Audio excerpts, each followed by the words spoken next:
우리들이 하고 있는 신앙생활을 비유로 살펴보면 여러 가지 비유가 있을 수 있는데요. 그 대표적인 것이 옷을 입는 비유입니다. 신앙생활을 한마디로 한 비유로 얘기하라고 하면 옷을 벗고 옷을 다시 입는 것이. 여러분 교회 오시면서 어제 주무실 때 입으신 옷을 다 갈아입고 또 이렇게 아름다운 옷을 다시 입고 오셨잖아요. 이 삶의 반복이 신앙생활인 것이에요. 다시 말해 옛사람을 벗어버리고 새 사람을 새롭게 입는 것입니다. 더러운 옷을 벗어버리고 정결한 옷을 다시 입는 것이에요. 갈라디아서 3장 26절 27절 말씀에 보니까 너희가 다 믿음으로 말미암아 그리스도 예수 안에서 하나님의 아들이 되었으니 누구든지 그리스도와 합하여 세례를 받은 자는 그리스도로 옷 입었느니라. 아멘.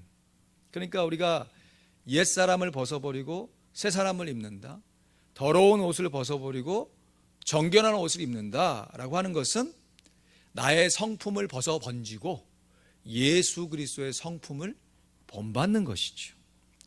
오늘 본문 스가랴 3장 3절에서 5절 말씀에 보니까 여호수아가 더러운 옷을 입고 천사 앞에 섰는지라 여호와께서 자기 앞에 선 자들에게 명하사 그 더러운 옷을 벗기라 하시고 또 여호수아에게 이르시되 내가 내 죄가를 제하여 버렸으니 내게 아름다운 옷을 입히리라 하시기로 내가 말하되 정한 관을 그 머리에 씌우소서 하매 곧 정한 관을 그 머리에 씌우며 옷을 입히고 여호와의 사자는 곁에 섰더라 했습니다. 여기서 말하는 여호수아는 이 가나안 정복 전쟁을 했던 모세의 시종이 되었던 이스라엘의 장군이 되었던 그 여호수아가 아니라 시간이 한참 지나서 사사기, 열왕기, 상하 다 지나고 이제 이스라엘 백성들이 바벨론의 포로를 잡혀가서 이제 그 포로의 시기가 거의 마무리될 때 그 시점에 대제사장으로 사역했던 인물이 여호수아인 것이에요.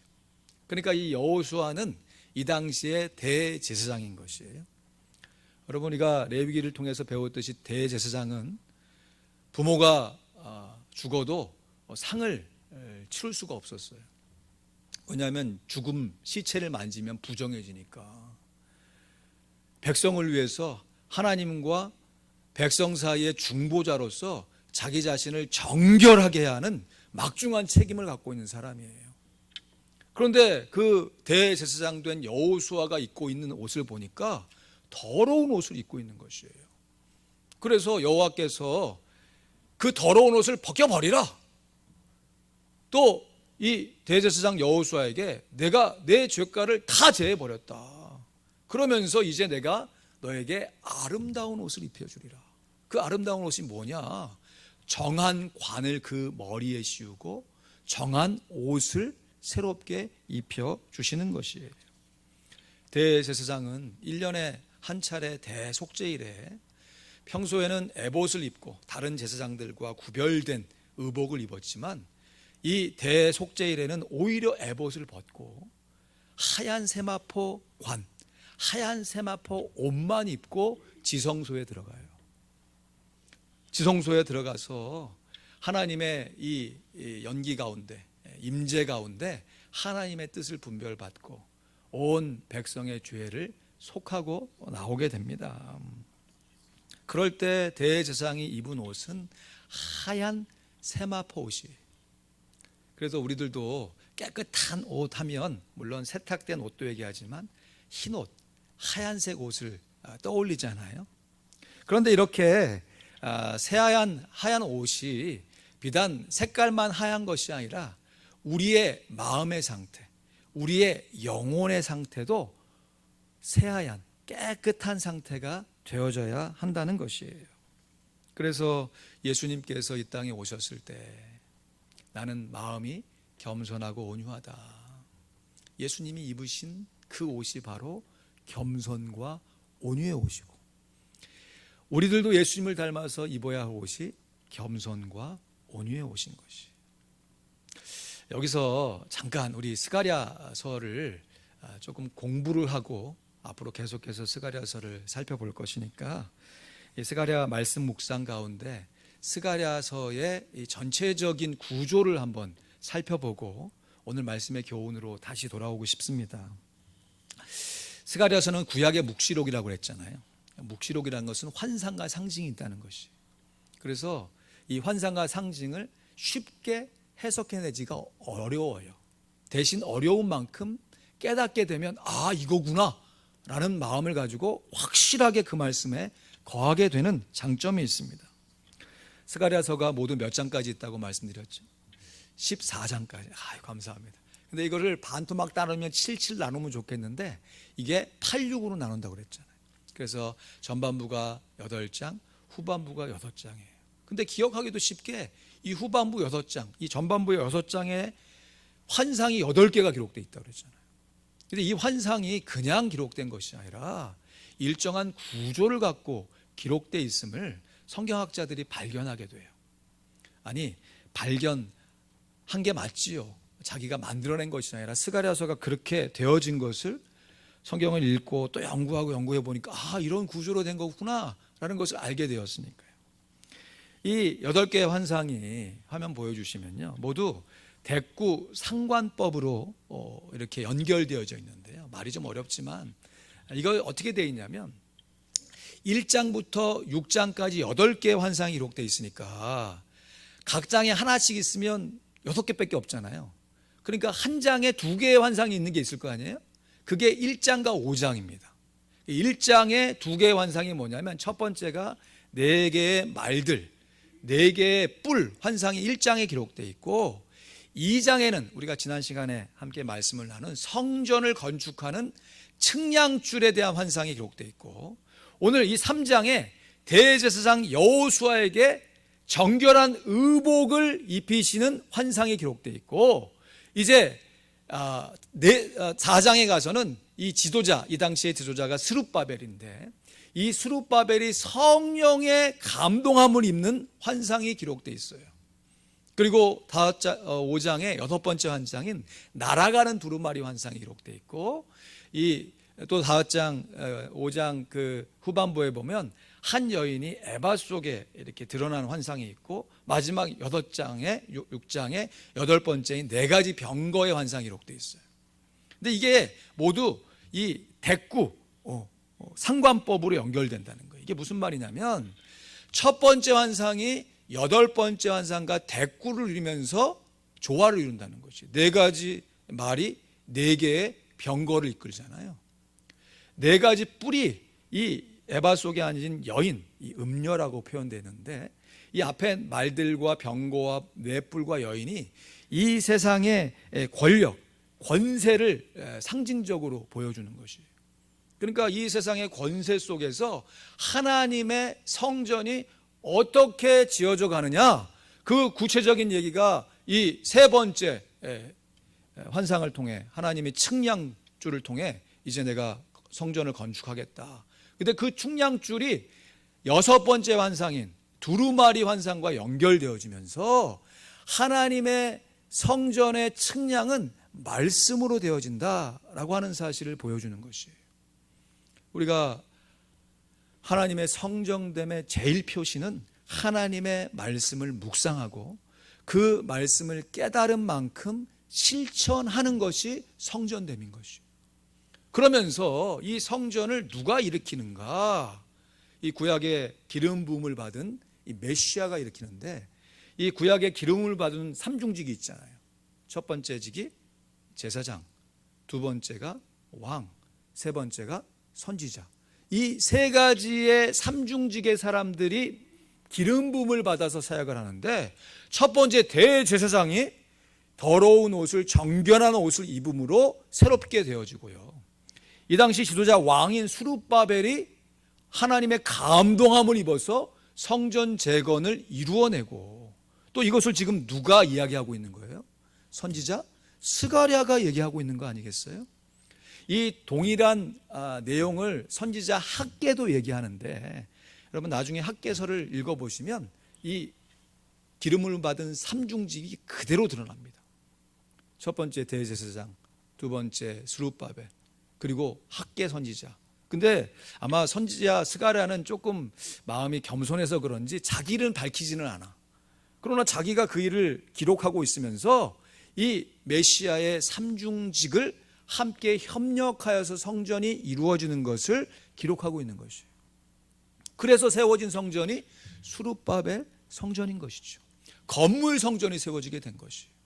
그러나 우리가 잘 아는 대로 이제 건물 성전이 예수 그리스도의 성육신으로 말미암아 우리의 왕이시요 우리의 대제사장이시요 우리의 선지자이신 예수 그리스도께서 이제 나누어졌던 삼중직을 하나로 통합하셔가지고 십자가에 달려 돌아가심으로 유대인의 왕, 만왕의 왕이신 예수님이 우리의 온 죄를 그의 몸 가운데 다 모으셔가지고 선지자로서 그 죄를 다 지적하고 그 온몸으로 대제사장이 되셔서 우리의 죄를 다 사해 주신 것이죠.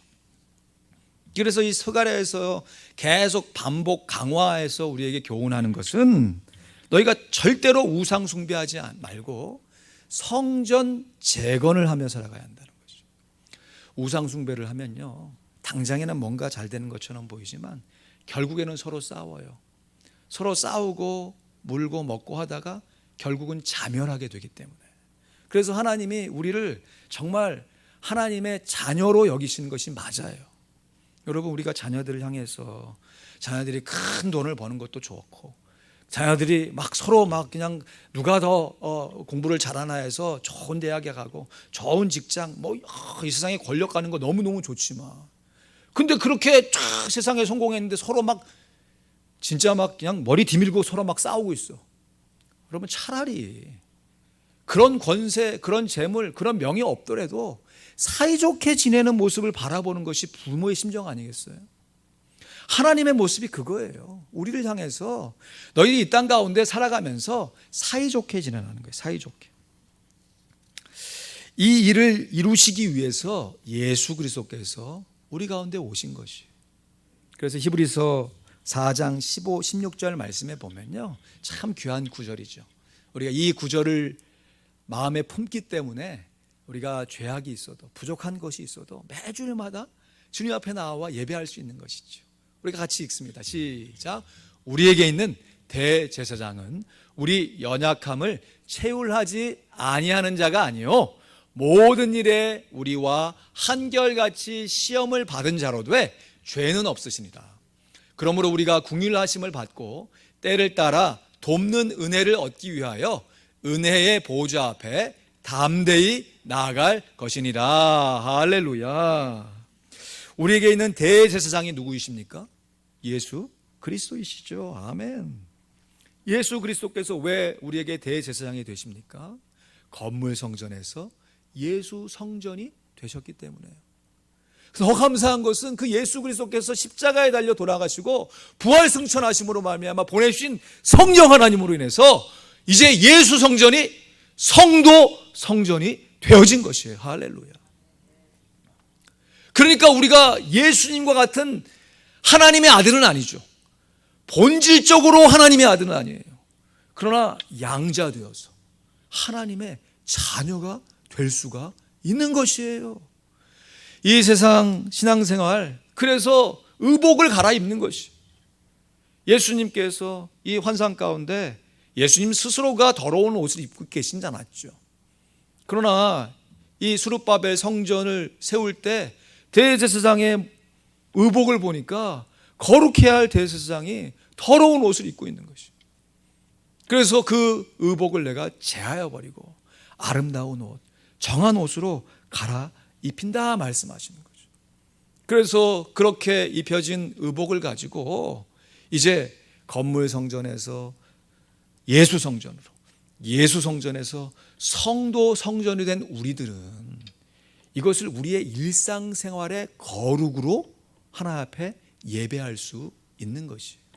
이 말씀이 로마서 12장 1절 말씀인 것입니다. 그러므로 형제들아, 내가 하나님의 모든 자비하심으로 너희를 권하노니 너희 몸을 하나님이 기뻐하시는 거룩한 산 제사로 드리라. 이는 너희의 드릴 영적 예배니라. 아멘. 여러분, 우리가 우리의 몸을 드렸는데, 우리의 육을 하나님 앞에 드렸는데 하나님이 그것을 영적인 제사로 받으세요. 이게 어떻게 가능하죠? 우리 몸이 성전이기 때문에 가능한 것이에요. 할렐루야. 건물 성전이 아니라 성도 성전이 되었기 때문에 가능한 것이에요. 성도 성전인 우리들은요, 그래서 일상생활 가운데 거룩한 삶을 살아가야 합니다. 교회에 오실 때 이렇게 단정하고 깨끗하고 어떻게 하든지 내가 하나님 앞에 예배해야겠다 하는 이 예배 중심의 마음을 가지고 예배하고 계신 것처럼, 삶 속에서도 내가 성도 성전인데, 내 안에 성령님이 계시는데 하면서 더러운 것에 대해서 어떻게 하든지 멀리하려고 하고, 의로운 것, 경건한 것, 정결한 것을 내 마음 가운데 계속해서 어울리려고 하고 닮아가려고 하는 일들이 필요해요. 결국 우리가 예수님을 닮아간다는 것은 이를 위해서 닮아가고 이를 통해서 닮아가는 것입니다.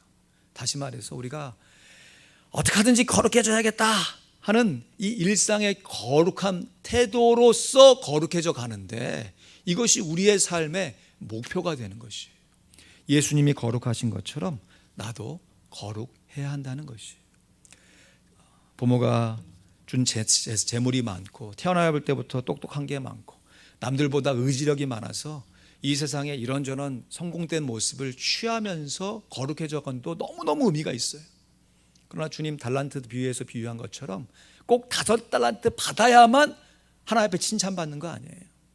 비록 2달란트 받았더라도, 여러분 생각해 보세요. 2달란트 받은 사람은 2달란트 남김이 몇 달란트입니까? 4달란트밖에 안 되잖아요. 그러면 처음부터 5달란트 받은 사람하고 비교가 됩니까? 아니, 일평생 열심히 일해가지고 남긴 게 결국은 태어나면서 받은 달란트보다 적잖아요. 그럼에도 하나님 동일한 칭찬을 해주시잖아요. 우리 하나님은 각 사람의 눈높이에 맞춰서 우리의 삶을 인도하고 계세요. 그러니까 절대 다른 사람하고 비교할 필요가 없는 것이죠. 이런 마음으로 이번 한 주간 설교 준비를 다 하고 있는데, 제가 본 한 뉴스에서요, NBC 나이틀리 뉴스, MBC 한국 뉴스 말고 NBC 이 저녁 뉴스에서요, 지금 뭐 우크라이나, 뭐 세계 경제, 팬데믹, 마스크 써야 되냐 벗냐, 뭐 백신, 복잡한 소식이 너무 많잖아요. 근데 제가 개인적으로 이 뉴스를 참 좋아하는 것은 맨 마지막에 항상 아메리카 there is a good news 하면서 좋은 소식이 있다 하면서 good news로 마무리를 줘요. 그래서 이 뉴스 보기를 참 즐겨 하는데, 그 뉴스 가운데 여러분 사진 한 장 좀 보여주실래요? 이게 지금 이쪽 팔에 문신이 잔뜩 그려져 있죠. 밖에서 탁 만나면 막 그냥 도망가고 싶은, 막 여기 턱수염도 나고 하는 이제 라틴어계 흑인이에요. 근데 자기의 잘한 이 얘기를 쭉 해주는데 참 어렵게 자랐더라고. 부모로부터 좀 방치된 것 같기도 하고 교육도 잘 받지 못한 것 같아. 근데 처음에 그렇게 살다가 인생에 대해서 막 회의도 하고 그때 막 문신도 막 그렸겠죠, 그죠? 근데 이 뉴스니까 예수 믿었다는 얘기를 그냥 대놓고 하지는 않아. 근데 딱 보니까 알겠어요. 저도 딱 보면 알잖아요. 이분이 예수 믿는지 안 믿는지 여러분들 딱 보면 아시잖아요. 딱 보니까 예수 믿는 사람이야 이거. 삶에 정말 큰 이 변화의 과정을 겪었어요. 그러면서 이 미용 기술을 배운 것이, 이발 기술을 배워가지고 이 지금 여기서 하고 있는 게 이발소가 아니라 RV예요. 레크레이셔널 비에이클. 큰 RV를 그 안을 미용실로 개조했어. 그래갖고 홈리스가 있는 데를 찾아가는 거예요. 그래서 이 앞에 앉아 있는 사람이 홈리스. 막 처음에는 머리가 막 더부룩하고 막 이렇게 된 사람이에요. 근데 그 사람 미용 탁 해주니까, 아니 그냥 뭐 머리 하나 뭐 바꿨다 해서 이 사람이 뭐 갑자기 바뀌는 건 아니죠. 그런데 그의 마음가짐이 달라지는 거지. 너희 몸을 하나님이 기뻐하시는 거룩한 산제로 드리라. 이것이 너희의 드릴 영적 예배가 되는 것이죠. 여러분, 머리 잔장 하나만 해도 하루 일주일에 기분이 달라지잖아요. 여러분, 기분 탓으로 사는 것이 아니라 그렇게 자기 자신을 단장하고 정말 거룩한 모습으로 들여가는 삶을 사는 게 중요하다는 것이에요. 이분이 이것을 깨닫고 삶의 시리에 빠지고 소망이 없는 홈리스들에게 처음에는 막 인터뷰하는 그 홈리스들 이렇게 머리 깎아줄 때 얼굴들이 막 다운캐스트 돼가지고 이렇게 온 사람이 미용 탁 받고 나서 나갈 때는 얼굴에 기쁨이 탁 생기는 거예요. 나도 인간다운 존중을 받았다.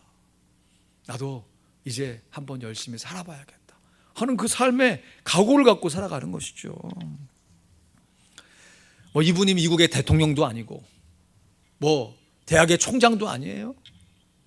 그러나 자기가 할 수 있는 그 기술로 정말 소외되고 어려운 사람들을 직접 찾아가서 돕고 그 사람을 위로해주고 어루만지는 실제의 사역을 통해서 하나님의 대제사장된 사역을 감당하고 있는 것이죠.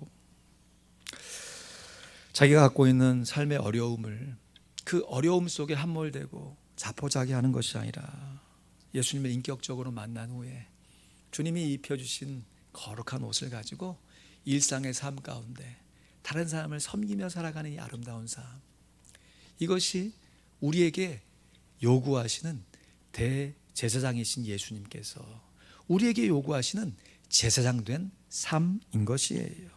로마서 13장 12절 13절 말씀에 보니까요, 그러므로 형제들아 내가 하나님의 모든 자비하심으로 너희를 권하노니 너희 몸을 하나님이 기뻐하시는 거룩한 산 제사로 드리라. 어이구, 제가 아까 전에 로마서 12장 1절 말씀인데요, 제가 3장 12절 13절 말씀을 읽어드립니다. 밤이 깊고 낮이 가까웠으니 그러므로 우리가 어두움의 일을 벗고 빛의 갑옷을 입자.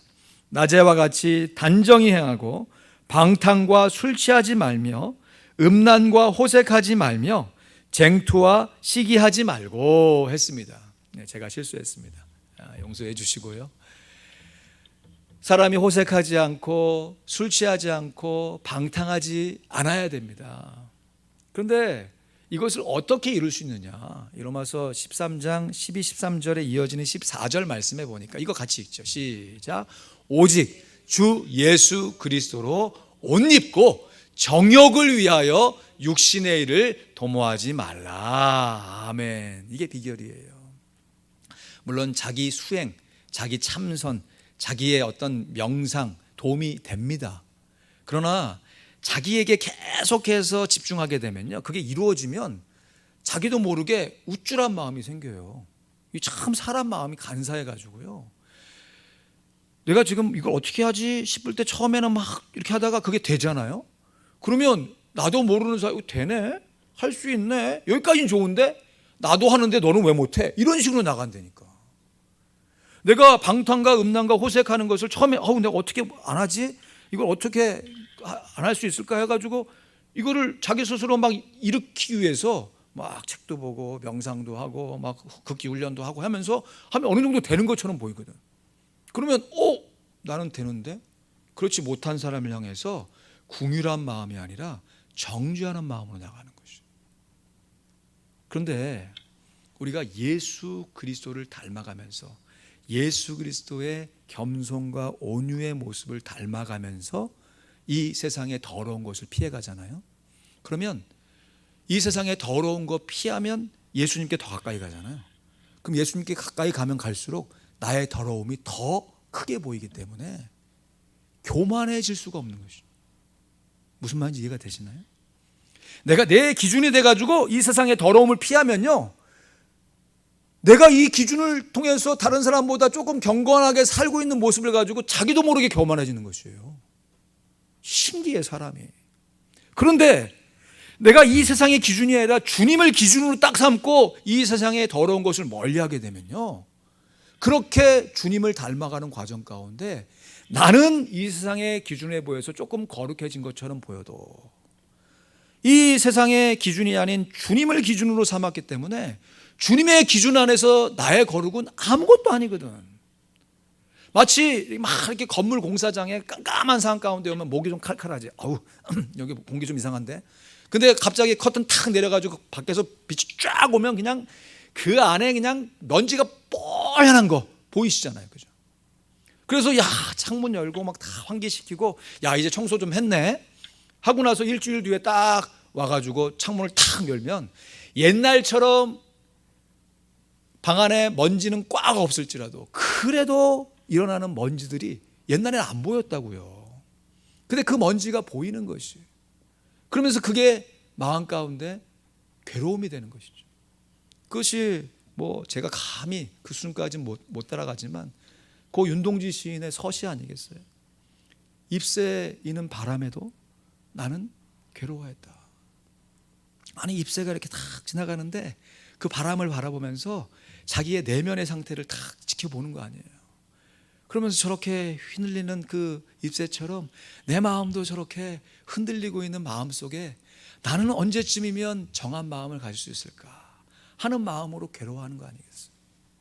그래서 우리가 더 거룩하면 거룩할수록 교만해지는 것이 아니라 겸손해질 수밖에 없어요.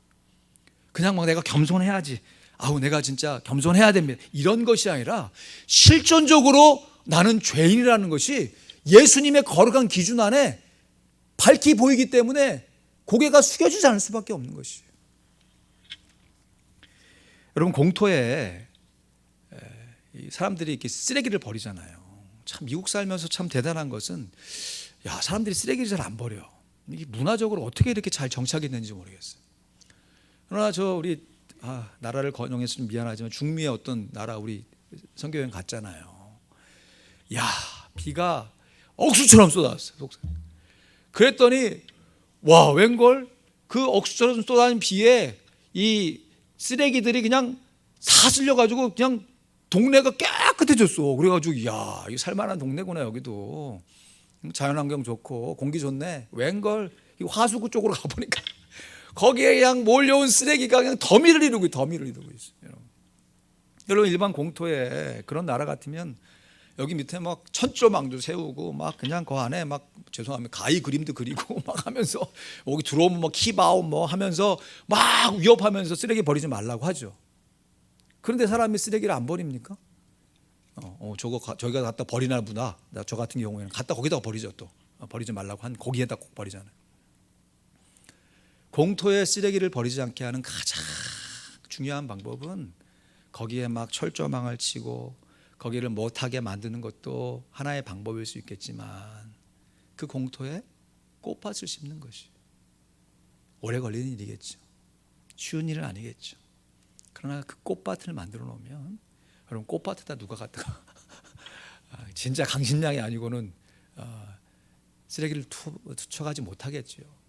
그리고 우리의 마음의 내면 가운데요 계속해서 이 세상에 잡다한 쓰레기들이 계속 쌓인다고요.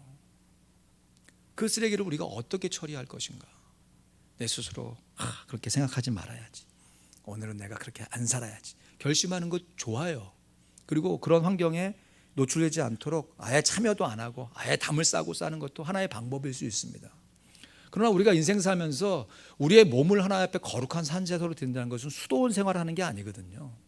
우리의 일상생활 가운데 실제로 살아내야 되는 것이에요. 그러면 그렇게 만나는 사람들, 보는 어떤 미디어들 이런 것들이 계속해서 들어오는데 그것을 어떻게 우리의 힘과 노력만으로 제어하냐고요. 그때 정말 필요한 것이 예수를 바라보는 일이죠. 예수님께 집중하는 일이에요. 오늘 말씀해 보세요. 스가랴 오늘 본문 3장 1절 2절 말씀 보시면요, 대제사장은 여호수아는 여호와의 사자 앞에 섰는데 사단은 그의 우편에 서서, 그러니까 여호수아 옆에 서가지고 그 대적하는 것을 여호와께서 내게 보이시나 그랬어요. 그러면서 여호와께서 사단에게 이르시되 사단아 여호와가 너를 책망하노라. 예루살렘을 택한 여호와가 너를 책망하노라. 이는 불에서 꺼낸 그슬리 나무가 아니냐 하실 때 하면서 이제 이어지는 이 더러운 옷을 벗기고 이제 아름다운 옷을 입혀주는 환상으로 넘어가는 것이. 여러분 사단이요 대제사장 된 여호수아를 정죄하고 있습니다. 어떻게 하든지 넘어뜨리려고 해요. 사단의 종자는 이제 타다가 이제 더 이상 탈기가 어려운 땔감도 아닌 아무것도 아닌 나무도 아니고 땔감도 아닌 어정쩡한 존재예요. 그럼에도 불에서 꺼내는 그슬나무 같은 이 사단이 여호수아를 정죄한다니까요. 여러분, 이거 우리의 삶 가운데서 우리가 예수님처럼 예수님을 닮아가려고 할 때 사단이 얼마나 우리를 정죄하는지 몰라요. 야, 네가 옛날에 그렇게 안 살았는데 왜 그래? 너 그렇게 너 혼자만 살면 너 어떡하려고 그래? 여러분, 두 단어 주의하세요. 두 단어. 내가 왜 나만? 요 단어 주의하세요. 이게 진짜 사람을 시험에 얼마나 빠뜨리는지 몰라요. 아예 모를 때는 모르는 대로 그냥 넘어가요. 근데 어느 정도 이제 예수님을 닮아가고 예수님의 이 거룩한 옷을 입어가는 실천적인 삶이 이게 수반되어지게 되면요, 그러지 말아야 되는데, 저부터도 그러지 말아야 되는데 자꾸 나와 비슷한 환경에 있는 사람, 아니 나보다 조금 못한 사람하고는 비교 안 해. 조금 나보다 나아 보이는 사람하고 비교하면서 자꾸 나는 왜 이 모양밖에 안 돼?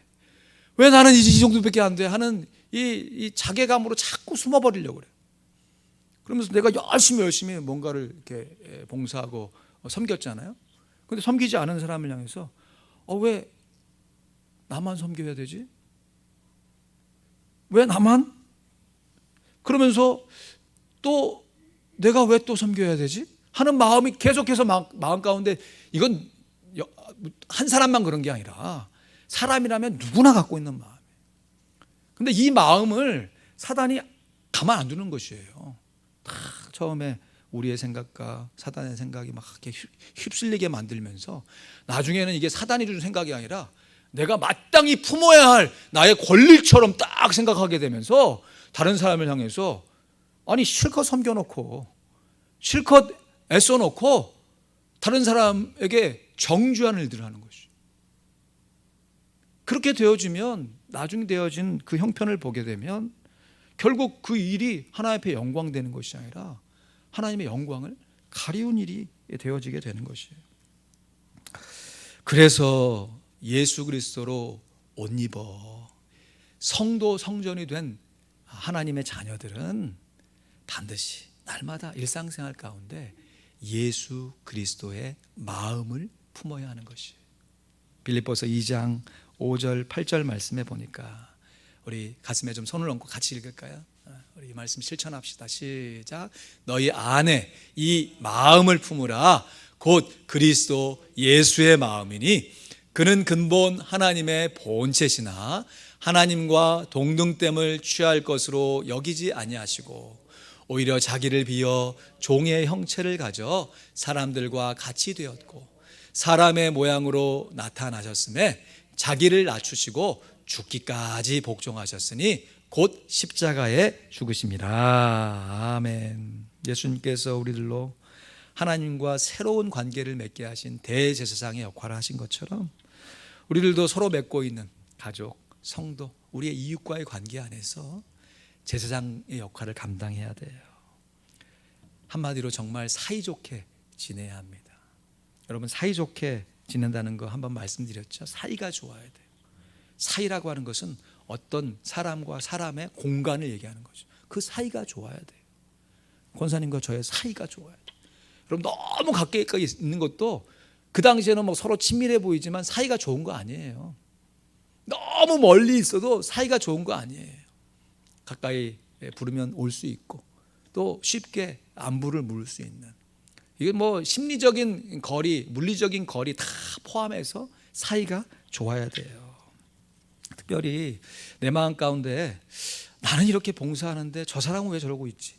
거꾸로 나는 아무것도 안 하는데 저 사람은 뭐가 잘나서 저렇게 열심히 내고 있지? 하는 마음이 들 때 그 마음 가운데 서로를 너무 가깝게 보거나 서로를 너무 멀리 봐서는 안 돼요. 그럼 사진 한 장 보여드릴게요. 사진 한 장.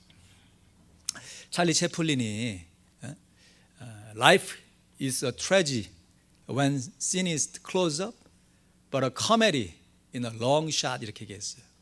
이거를 한국말로 인생은 가까이에서 보면 비극이고 멀리서 보면 희극이다, 이런 말로 번역했죠. 참 적절한 비유라고 생각이 들어요.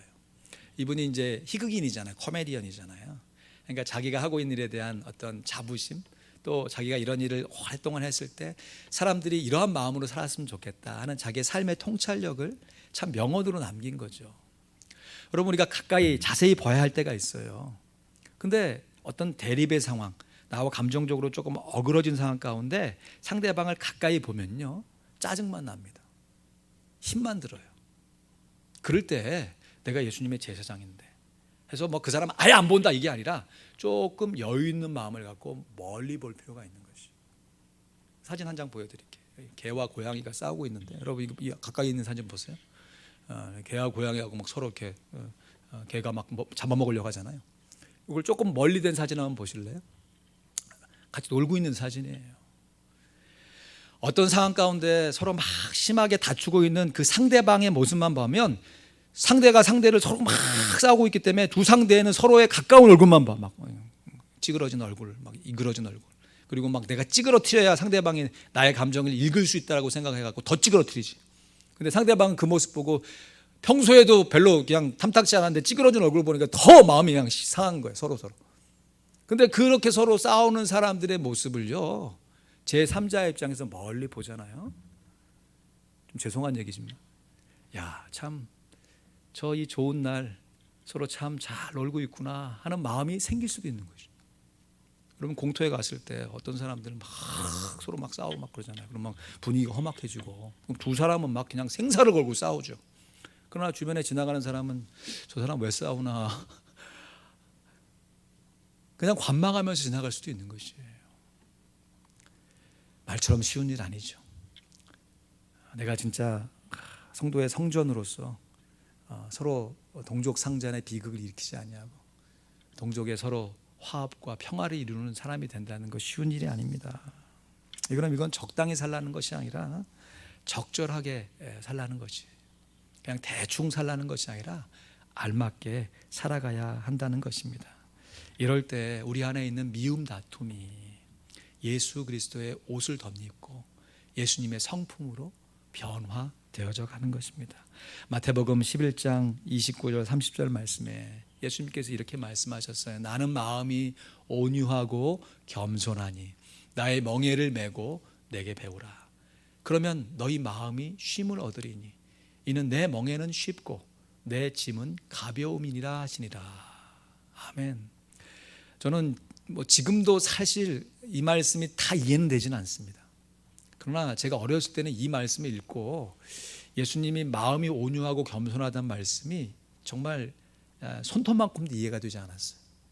왜냐하면 여러분, 자기 스스로 자기를 겸손하고 온유하다고 얘기하는 사람이 진짜 겸손한 사람이에요? 나는 참 겸손한 사람이에요. 목사님, 저는 참 온유한 사람이에요. 아니, 딴 사람이 얘기해줘야 뭐 그게 좀 되지. 아니, 자기 입으로 자기를, 아니, 예수님 도대체, 아니 겸손하시고 온유한 건 내가 알겠는데, 아니, 어떻게 이렇게, 아니, 낯도 안 부끄러우셔, 예수님? 이런 생각이 좀 들었었어요. 그래서 제가 조금씩 이해하기 시작하는 게, 이 말씀을 하신 컨텍스트를 우리가 알아야 되는 거예요. 그럼 이 말씀을 지금 29절 30절이잖아요. 28절 말씀에 예수님이 이 말씀을 하시고 이렇게 얘기하신 거예요. 같이 읽습니다. 시작. 수고하고 무거운 짐진 자들아 다 내게로 오라. 내가 너희를 쉬게 하리라. 아멘. 예수님의 관심이 내가 온유하고 겸손하라 여기에 있는 게 아니라 진짜 삶에 지치고 힘들고 어려운 너희들 다 내게로 와라. 내가 너희를 도와줄게. 왜냐하면 나는 마음이 온유하고 겸손한 사람이기 때문에. 내게로 와서 배우면 너희들도 이 무거운 짐을 내려놓고 내 안에 있는 평안처럼, 내 안에 있는 안정감처럼 너희도 쉬게 될 것이야 하시는 말씀인 거죠. 여러분, 이런 의미 안에서 우리가 뭐 자기 겸손을 드러낼 필요는 없어요. 그러나 우리의 관심이 다른 사람들도 나와 같이 하나님의 성전으로 바뀌어가는, 변화되어져 가는 삶을 살아가기 위해서 쓰임받는 존재가 되어져야 하는 것이에요.